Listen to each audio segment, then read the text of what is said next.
حدیث پاک میں آتا ہے کہ جب کوئی بندہ اللہ کی راہ میں خرچ کرتا ہے تو اللہ اس کو یوں پالتا ہے جس طرح تم مینڈا پالتے ہو اور اس کو پال پال کے بڑا جوان کرتے ہو. تو جب تم راہ خدا میں دیتے ہو تو اللہ اس کو یوں پالتا ہے. اور قیامت کے دن جب بندہ دیکھے گا ان لوگوں کے صلے کو جنہوں نے آگے بھیجا تھا اور اب صلہ پا رہے ہیں تو وہ بڑا پچھتائے گا، کاش کہ یہ سودا میں نے بھی کیا ہوتا. سورہ الفجر کے اندر اللہ تعالیٰ نے ارشاد فرمایا، وہ کہے گا یا لیتنی قدمت لحیاتی، کاش میں نے ساری زندگی ہی آگے بھیج دی ہوتی. یا لیتنی کے اندر اس کا جو افسوس ٹپک رہا ہے وہ کہے گا ہائے افسوس، ساری زندگی اس آخرت کی زندگی کے لیے گزار دی ہوتی. لیکن اس دن پھر پچھتانے کا کوئی فائدہ نہیں ہوگا. آج کا پچھتاوا کل کی بہتری کا ضامن ہے.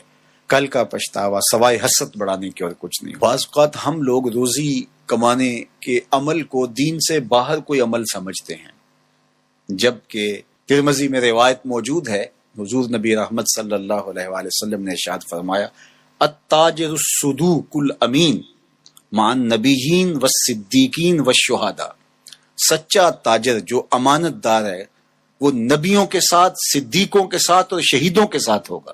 اور جو محنت مزدوری کر کے کماتا ہے، الکاسب حبیب اللہ، جو کسب کرتا ہے، محنت کرتا ہے، مزدوری کرتا ہے، کتنا بڑا اعزاز ہے کہ اللہ کا حبیب قرار پایا. تو رزق کا معنی یہ ہمارے دین میں عین عبادت ہے. اللہ کے محبوب علیہ السلام نے ایک موقع پہ ارشاد فرمایا ما ودع فی امرہ فہی صدقہ، جو کمائی کر کے لا کے تو بیوی کے منہ میں رکھتا ہے، لقمہ ڈالتا ہے، فرمایا وہ بھی صدقہ ہے، اس کا بھی تجھے صدقے کا ثواب نصیب ہوتا ہے. سورہ الجمعہ اٹھائیے، وہاں جب جمعۃ المبارک پڑھنے کی تاکید کی گئی اور کہا کاروبار چھوڑ دو، اور پھر فرمایا جب تم جمعۃ المبارک کی نماز ادا کر لو پھر اللہ کے فضل کو ڈھونڈنے نکلو. اللہ اکبر، تلاش رزق میں نکل پڑو، یہ اللہ کا فضل ہے. وَأَقِیمُوا الصَّلَاةَ، نماز قائم کرو، وَآتُوا الزَّکَاةَ، اور زکوٰۃ ادا کرو، وَأَقْرِضُوا اللَّهَ قَرْضًا حَسَنًا، اور اللہ کو قرض حسنہ دو. کیا کرم نوازیوں کے رنگ ہیں. خود دے کے اور خود کہتا ہے کہ مجھے قرض دے دو، اور پھر فرمایا کہ میں اس کو لٹاؤں گا بھی. ایسے نہیں کہ جتنا تم نے دیا میرے دیے سے دیا اور پھر میں تمہیں اس کو لٹا دوں گا، کہا دگنا کر کے لٹاؤں گا. اللہ اکبر. تو یہ اللہ تعالیٰ جل شانہ بندوں کا امتحان لیتا ہے، مال دے کر کے بھی امتحان لیتا ہے اور مال سے محروم کر کے بھی اللہ بندوں کا امتحان لیتا ہے.